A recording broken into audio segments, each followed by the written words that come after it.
Hey guys, welcome back to my page, Fearfully and Wonderfully Made. I am Mia, and today we are going to be going into the OG Boundaries book, which I did mention before in one of my other videos. Boundaries is one of my favorite books. I have read it twice already. As you can see, I've underlined and highlighted some things. So this will be my third time through this book, but my first time really taking notes on it and then relaying that information with somebody else. So my heart is that this would be encouraging to you, that you guys would learn, but also that it would be super interactive. If you guys have questions, or if you want me to go over something a little bit more in depth or anything along those lines, make sure to drop down below and leave a comment. And if you are new here, make sure to smash that like button. If you haven't already, subscribe to my page and make sure your notifications are on. I do post 2 videos a week, one on Wednesday and one on Friday. But moving forward, we will be going through this book and kind of incorporating some vlog style videos. I have noticed that you guys do like when I go through things and share helpful tips. I love all of your comments, so please keep that going. It is really encouraging for me. And like I said in the other video, I will repeat it just again if this is your first time here. Boundaries is a really big book, but if you're looking for something that is for you and your season, they do have like sub books. So there's Boundaries in Marriage, which I have and have read. There is Boundaries with Kids. I believe there's Boundaries with Teens. I don't know.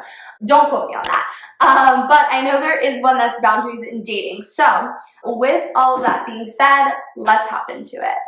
Now I'm going to read through some of the different things that are indicators that maybe you have some boundary issues, that this is something that you need to work on. As I read through them, just think to yourself, does this sound familiar? Does this sound like me? Is this something that, I'm struggling with? Or maybe it's something that I'm seeing in a best friend of mine, and me learning this, even though it might not be a problem for me, is something that I could then help them with. So to get into it, are you stressed? I mean, I feel like we're all stressed, but I'll get a little bit more specific. Is it that you're always running late to work or events? Is it that you're waking up early and dreading the day and its commitments? Maybe you're overwhelmed, you feel overcommitted. Is that, you are waking up and, I already have to do laundry, I have to hang out with my friend today, I have to go to the gym, I have to do this, and you wake up and it's not like, oh yay, I'm excited, I get to do these things. You're already waking up kind of dreading all the things that you have to do. Not that they're necessarily bad things, but that you wake up dreading what you already have planned for the day. Maybe it's that you have people in your life that are guilt tripping you into overextending yourself. Maybe in your head it's well, I'm having good manners, I'm being selfless, sacrificial, and they need my help, and no, it's not right that they're guilt tripping me. You realize that, but you don't know how to say no to them in a way that doesn't come off as selfish. Maybe it's you're lying in those cases.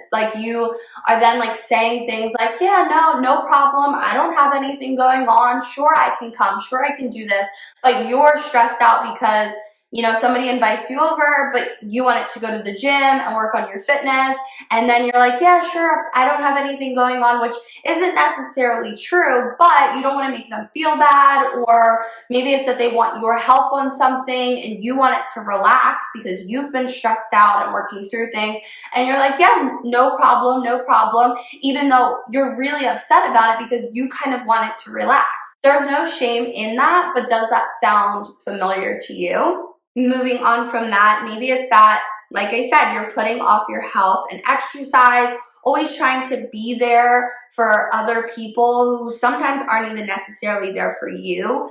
Do you feel in your relationships there's an imbalance, but you also feel guilty for being angry, for even noticing there's an imbalance, because you're such a giver, and it's now like moving into that like people pleasing territory where it's like less about like you giving sacrificially and more about like always wanting everybody else to be happy and feeling like nobody cares whether you're happy or not. Maybe it's that your kindness is being taken advantage of. Maybe it's that everybody describes you as dependable, faithful, reliable, but you don't feel like you have anybody in your life that is those same attributes to you. Maybe it's that you've started growing resentful, you feel walked over. Maybe you're struggling to discipline your children or apply boundaries or even like consequences in your marriage with things that you're not happy that are going on, but you don't really know that fine line of how do I say that this isn't okay. Maybe it's that you're dealing with some undeserved anger. Maybe you're blaming yourself for that. Maybe it's that you're lonely or you're feeling exhausted. Maybe it's even gone as far as, like I shared in the other video, with the stages of love, where it's either at a 10 where you and your spouse are experiencing oneness, or you're all the way at like the 1 where like you're ready to get a divorce. But maybe you're at stage 2 where you are stuck in a marriage and you're literally the only thing that you're holding on to is the commitment, the covenant that you made, the permanency of marriage, and that has grown so much greater than love and oneness. And like I've already shared before, no marriage, no relationship is static. We are always moving, and we could be moving towards oneness or away from oneness. So my encouragement for you guys is straight out of the Bible. Matthew 5 verses 3. Blessed are the poor in spirit, for theirs is the kingdom of heaven. Blessed are those who mourn, for they will be comforted. Blessed are the meek, for they will inherit the earth. Blessed are those who hunger and thirst for righteousness, for they will be filled. I absolutely love that verse. It really brings me so much comfort when I feel low in spirits, when I feel brokenhearted or meek, just to know that I am blessed, that I am favored, that Jesus commands us to be glad, because ultimately, if we're looking at things horizontally, we're looking at everything that's going around, our circumstances, our situations, it is hard to suck ourselves out of all of those feelings, and they're all valid. Everything that I said in the beginning, if that sounds familiar to you, if those are things that you're struggling with, maybe it's not all of them, maybe it's 1 or 2 things that you're struggling with, but the only way out of that is really going vertical, looking to God for your strength, for your comfort, for your joy, for your peace, for your patience. The Holy Spirit gives us the ability of long suffering, that is patience, to endure through circumstances that on the other side will store up treasures in heaven for us, but also create a perseverance and maturity in us as believers that we should be striving for regardless. With all that being said, some clues to identifying whether or not you have a problem is 1, you're constantly trying harder. Now, with that being said, if we are ourselves lazy or immature, not for nothing, I can be pretty lazy at times, and that's on me. In those situations, yes, you need to try harder, you need to do a little bit more. But if you've been through long periods of time where you're just like, I need to try harder, I need to try harder, and you're putting everybody else's actions and behaviors and attitudes and thoughts on yourself, that might be a clue that trying harder is no longer biblical. The second clue is that you're being nice out of fear. Now, the Lord doesn't give us a spirit of fear. That's straight up. With that being said, the posture of people pleasing is not the same as Christ's sacrificial love for us. Now, we will get way more in depth on that topic specifically and the differences between sacrificial and people pleasing, essentially. But if you feel like I'm a people pleaser, that is another clue that maybe there's some boundary issues that need to be worked out. The third clue is that you taking responsibility for others isn't helping. Maybe this is something that's been going on for a while. Maybe it's, your child is acting out and you take responsibility for that, but it's been a while and it's not getting better. Maybe it's that your spouse is always angry and cussing and shouting and you've tried harder. Maybe if I cook more, if I clean better, if I look nicer, and you have tried harder, you have, been soft-worded and it's just getting worse. Is that helping? And if not, after a season of time and you're able to see that, that is a clue that you're stepping into some boundary issues. Straight from the first book of the Bible, right in Genesis, we are told by God that we are created for responsibilities, that we have responsibilities in this life.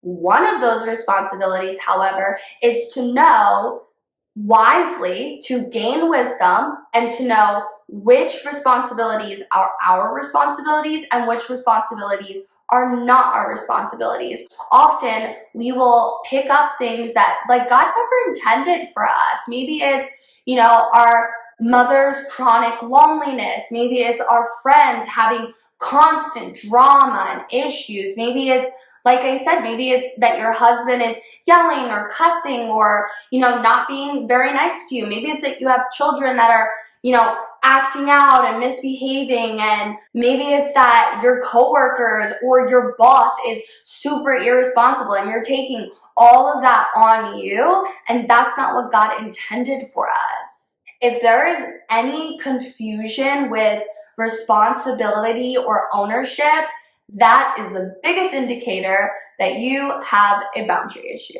We need to be setting appropriate boundaries on ourselves physically, mentally, emotionally, spiritually, but also at appropriate times with the appropriate people. So basically, this entire video series that I'm kind of going to do is diving into what does that mean, what does that look like, how to establish boundaries in a healthy way. So I probably should have said this at the beginning of the video, but I don't want to end this video without saying this book is intense. Like I said, I'm reading through it now for the third time, and what I don't want is for you guys to walk away from this one video saying, I have all the knowledge on how to set boundaries and I'm going to go out and start setting boundaries right now, today.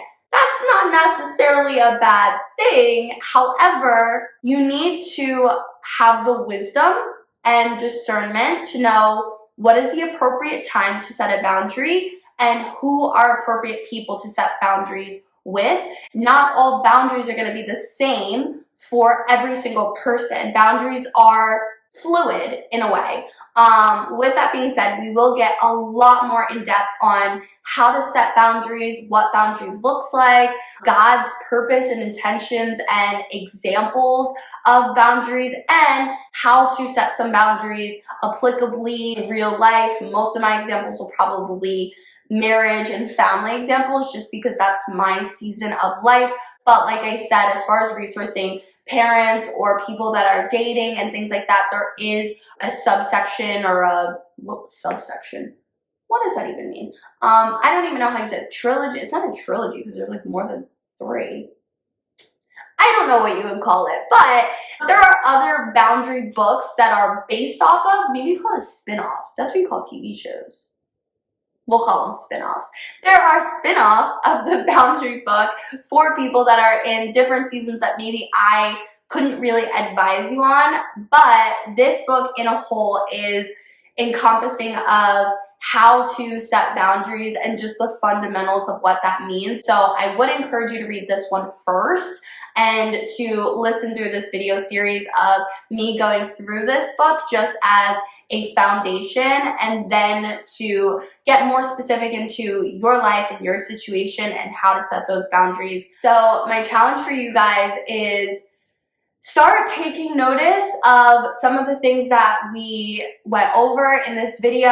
And like I said, not to immediately be like, all right, I'm gonna start setting boundaries and all of these things, but just start taking a mental notice of some things in your life that, you know, trying harder isn't helping. Maybe it's that you're people pleasing. Maybe it's that you're doing things begrudgingly. Start taking notice of some things that might be indicative that you have some boundary issues.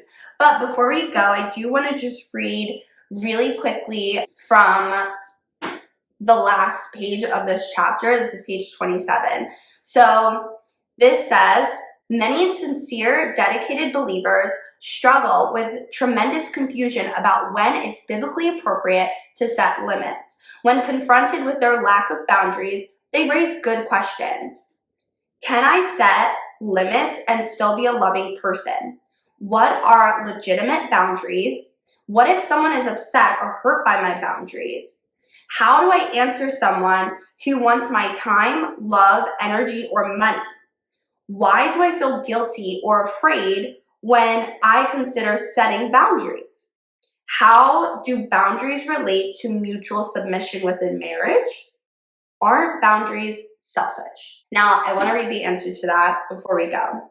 Misinformation about the Bible's answers to these issues has led to much wrong teaching about boundaries. Not only that, but many clinical psychological symptoms such as depression, anxiety, eating disorders, addiction, impulsive behavior, guilt problems, shame, panic, marital and relational struggles find their roots and conflicts within boundaries.